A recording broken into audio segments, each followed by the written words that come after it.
こんにちは、けいこです。今日はカトマンズのカフェからお送りします。今日のトピックなんですけれども、まずインドで取るネパールビザについて、ネパール航空での発券カウンターでの様子、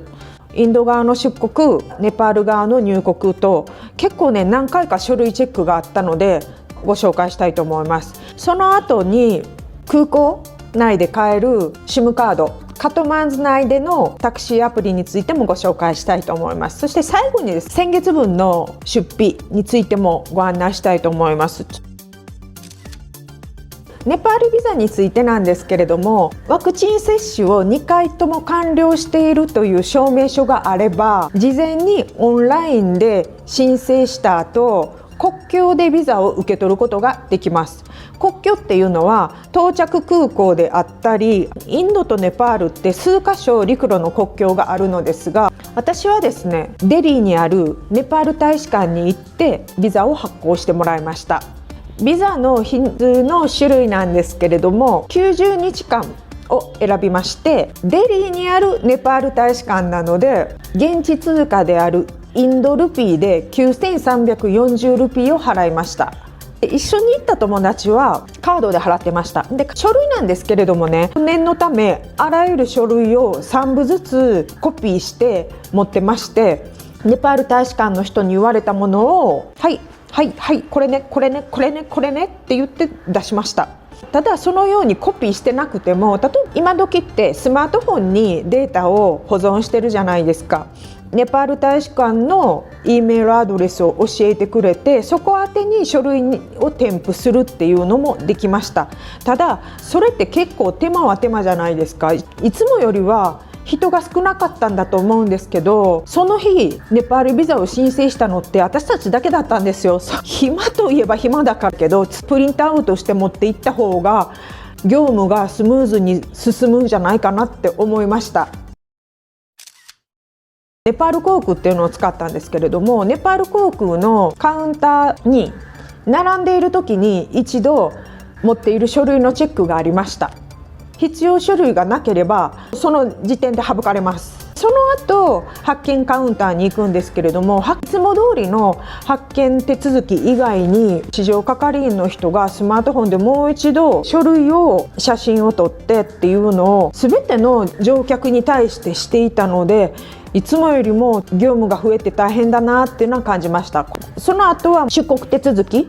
だけだったんですけれども、インドを出るっていうことだけなので、見せなきゃならなかった書類はインドの有効なビザ。ネパールに入ってからなんですけれども、ここでも入国手続きを受ける列に並ぶ前に別のカウンターがあって、必要書類のチェックがありました。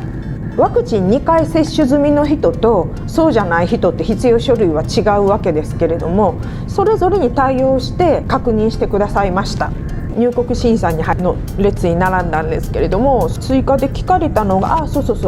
予約しているホテルの電話番号はって聞かれたの。それぐらいかな。荷物をピックアップした後、税関を通ってその先に両替所とSIM カードがありました。私は90日間50ギガ2100ルピー、キャッシング手数料とかもかかるので、実際のレートは若干違うんです。ネパールルピーと1対1で換算してます。ですから、2100円かな。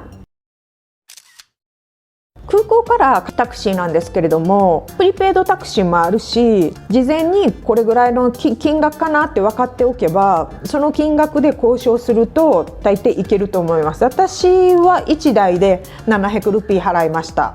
カトマンズ市内に限る話なんですが、タクシーアプリ使えます。タクシーかバイクかどちらか選べるんですよ。カトマンズ市内はバスが縦横無尽に走ってて本当に便利なんですけれども、バスが苦手だわっていう人はこのタクシーアプリでいいと思います。これがパタオっていうアプリの画面です。もし一人で移動するんだったらバイクでいいと思います。例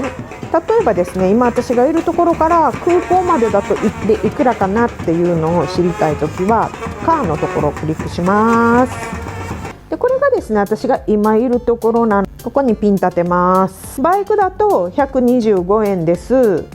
車だと327円ですよっていう風にここに出てきます。でそれでよければ迎えに来てねっていうリクエストを送るっていうところをタップします。私は空港からここまで来るのに700円払ったけれども、空港で SIM カードを買ってこのタクシーアプリを入れると327円で済みましたよっていうことになりますわね。過去に3回ネパールに来たことがあって、バックパッカー時代は確か20年ぐらい前だったと思う。直近の2回っていうのはそれでも12、3年前かな。インドでずっとヨガを習ってた時があって、半年ビザを8回9回連続で取り続けたことがあって、ネパールにインドビザを取りに2回来た記憶がある。カトマンズに着いたら次の日にインド大使館に行ってインドビザを申請して、数日後にピックアップしてその足でインドに戻るっていうのをしてたから、旅行はねずっとしてないんですよ。ですからね、私の中にあるネパールの記憶って20年ぐらい前なんですね。全く違う新しい国に来たような感じで結構楽しみです。